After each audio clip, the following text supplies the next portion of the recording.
of Dance Garage, Dan shows you a bit more of the SS, and the engine, ooh, and the title, ooh, and the special ending. Hey Dan, run that intro!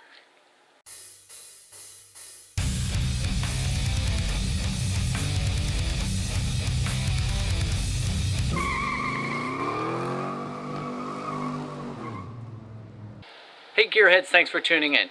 We're back on the SS because I want to clean out the engine bay a little bit and give you some news.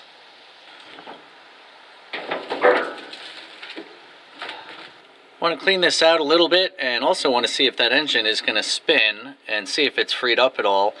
I don't think it'll run in this condition, but we'll see some of the options. So it's got the wiper motor, it does have power brakes, it does have a disc brake, drum brake master on it.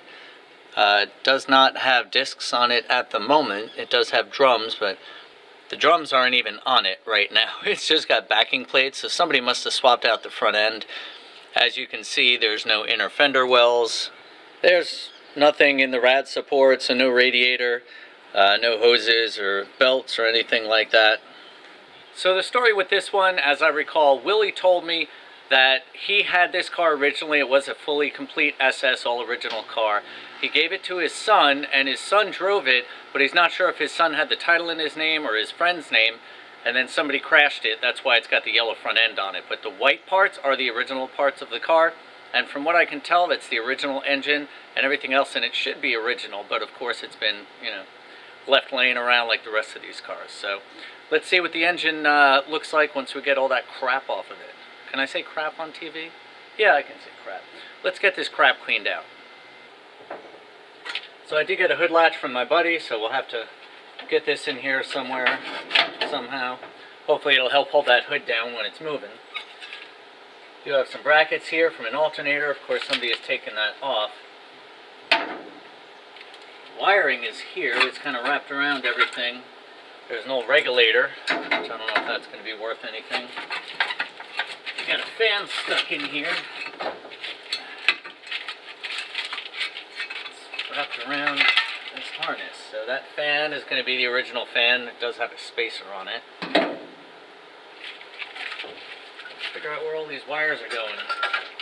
Oh, here's another regulator, so that must be a different regulator.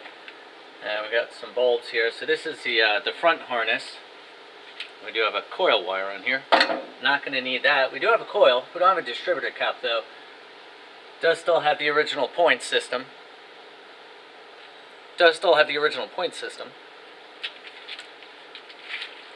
And looks like this harness is just sitting in here. It's got the plug on it. Maybe some of these plugs might be useful, but you could pretty much buy these from all the restoration places. But I will throw it in the car just because, and it cleans this up a little bit. So we do have a washer hose that's all around here, so we'll just disconnect that so it's not sticking over everything.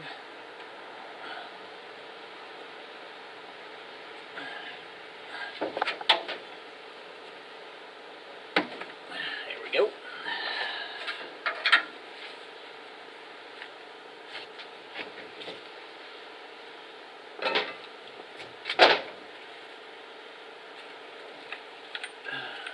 Some bolts and hoses up here. These butterflies won't open at all. Well, the secondaries do. Primaries don't. Wonder if there's anything in here. Can't really tell. Alright. Do have the alternator wires. Quarter pump rotates. Power steering pump rotates. Here's another spark plug cable.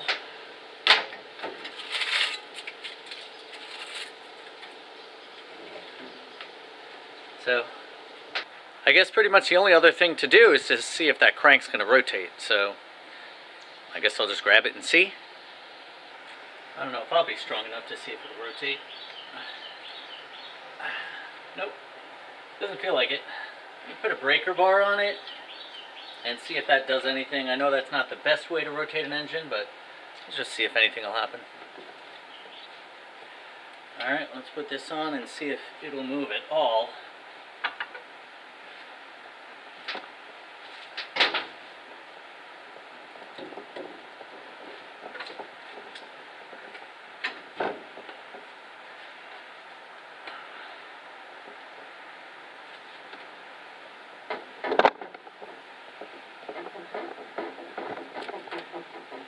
No, I'm thinking this one's pretty seized up at the moment. It's moving the bolt. So the bad news is it's not going to rotate.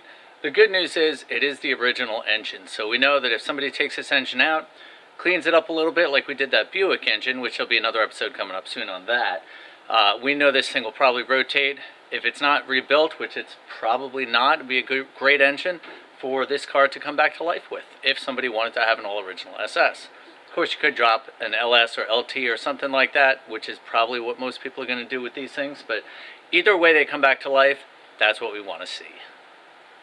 And now for the good news part. I did talk to the people at DMV the other day, and they do expect me to be able to get an update on the title before the end of the year. So I really did want to have this sold before Christmas, but it looks like the title is on its way, so we'll probably end up selling it sometime in January. So with everything on the inside being done, I am going to power wash the outside, and then we'll do one final walk around of the interior and exterior, and it's going to go up for sale on eBay. So if you're interested in buying this one or any of the other cars, check that out. But I got one more thing to show you. The last thing I want to show you guys is we got some more mail. This is from our buddies over at Andy's Dog House. Andy and Keith working on a nice old Buick over there. Just built a Fargo pickup truck. If you haven't seen his channel, check it out. The link is down below. You do have to copy and paste it. I can't link him because he's under 1,000. So all the channels that are not linked are under 1,000. So those are the ones you really need to support. Get everybody up to where they need to be. And then of course I'll link all the other channels that are above 1,000 so you guys can go check out them. But he even puts on here, keep on wrenching. So we like that. So we got some cool stickers from Andy. And this is the Fargo that he built. That's a really, really cool looking old pickup truck. And he got one of these new reflective stickers. Look how cool that is. So, cool same sticker. And then we got a little bit bigger one, which is really cool. And he personalized it. And it says, "Hey Dan and Ashley, thanks for all your support. Keep cleaning those cars up." I just was. "Here are my new stickers. I hope you like them. From my shop to yours, the big dog, Andy." So we thank the big dog, Andy, and the pooch, as you call him, Keith. Those guys are doing great things over there. Watch out for that ceiling, though. That roof rafters thing you're talking about makes me nervous. But we are going to keep on wrenching and stay positive, as he says. So check out all those other channels. I thank you for watching. I'll see you on the next one.